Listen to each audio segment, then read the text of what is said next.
A woman called the Grafton County Sheriff's Department to report a car accident. A small black sedan appeared to be wedged up against a snowbank off the side of the highway. The sheriff dispatched officers to check it out. 16 minutes later, the sheriff's department gets another call about this black sedan, and it came in from a local school bus driver. The driver said he was going down the road and he sees this black sedan up against the side of the road, and what appeared to be the driver, this young woman, no one was helping her.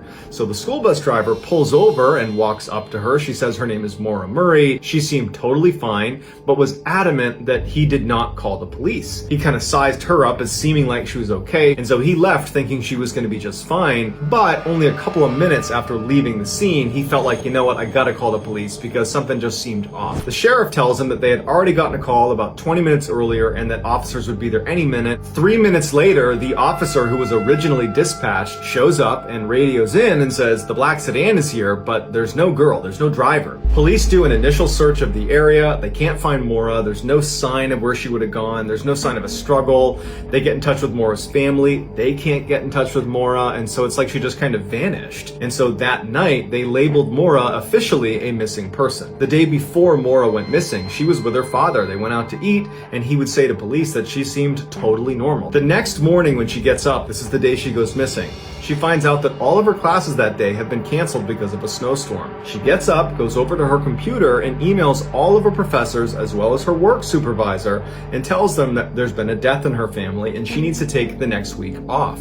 Family members would say that there was no death in the family, but that was a lie. After emailing her professors, she drives to an ATM, withdraws $280, and then goes to a liquor store. After that, we don't really know what she was doing until she wound up on that snowbank in Woodsville, New Hampshire. When police searched her abandoned car, they found printed out directions to a condo complex in Burlington, Vermont. Cell phone records show Maura had placed a call to one of the owners of a condo that had been put up for rent, but Maura had not indicated to anyone in her life that she was looking to rent a condo in Burlington, Vermont. Nor had she indicated to anyone that she might be traveling to Vermont for any reason. When they searched her dorm room, all of her belongings had been packed and her room had been meticulously clean. It was clear that she was getting ready to leave her dorm. And on top of her belongings in her dorm room was this typed up note to her boyfriend detailing all of their relationship issues. Her cell phone, debit cards, and credit cards were all missing. However, they were never used again. 6 days after Maura went missing, a massive search is conducted around her abandoned car. They covered 20 square miles. They had helicopters, they had sent sniffing dogs, they had hundreds of people on the ground, and there was just no trace of her. But even more strangely, on the night Maura went missing, there was snow on the ground. So you'd think you'd be able to find a couple footprints showing you where Maura might have gone.